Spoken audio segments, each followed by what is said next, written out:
ছাত্র আন্দোলনে উত্তাল উপমহাদেশের আরেক দেশ পাকিস্তান। সরকার বিরোধী বিক্ষোভে ফুঁসছে ইসলামাবাদ, লাহোর, বালুচিস্তান সহ বেশ কয়েকটি প্রদেশ। সরকারের পদত্যাগ এবং সাবেক প্রধানমন্ত্রী ইমরান খানের মুক্তির দাবিতে এক সপ্তাহ ধরেই আন্দোলন চলছে।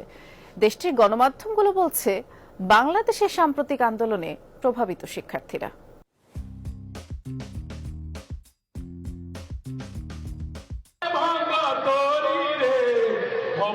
বাংলাদেশের ছাত্র আন্দোলনের ঢেউ যেন আছড়ে পড়েছে পাকিস্তানেও।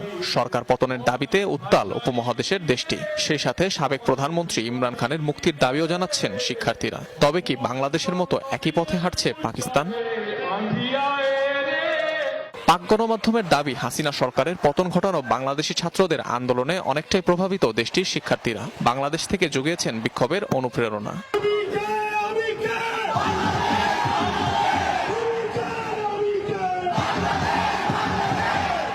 বাংলাদেশি ছাত্র আন্দোলনের ছাপ অনেকটাই স্পষ্ট পাক রাজপথে। নানা ধরনের বাংলা স্লোগানে মুখরিত হচ্ছে দেশটির রাজপথ।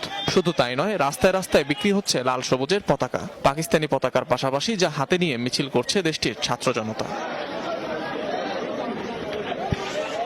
এদিকে আন্দোলনকারীদের ধর্ম নিয়ে প্রশ্ন তুলেছেন পাকিস্তানি সেনাপ্রধান জেনারেল আসিম মনির। বলেন, আন্দোলনকারীরা মুসলিম নয়। अगर तुम शरीयत इस्लाम को नहीं मानते, आईन पाकिस्तान को नहीं मानते, तो हम भी तुम्हें पाकिस्तानी नहीं मानते। গেল শুক্রবার দেশের সংবিধান পুনরুদ্ধার এবং ছাত্র সংঘগুলোকে উজ্জীবিত করতে আন্দোলনের ডাক দেয় পাকিস্তানের প্রধান বিরোধী দল পিটিআইয়ের ছাত্র শাখা আইএসএফ। 30 আগস্টের মধ্যে ইমরান খানকে মুক্তির আলটিমেটামও দেয় পাকিস্তানের স্টুডেন্ট ফেডারেশন।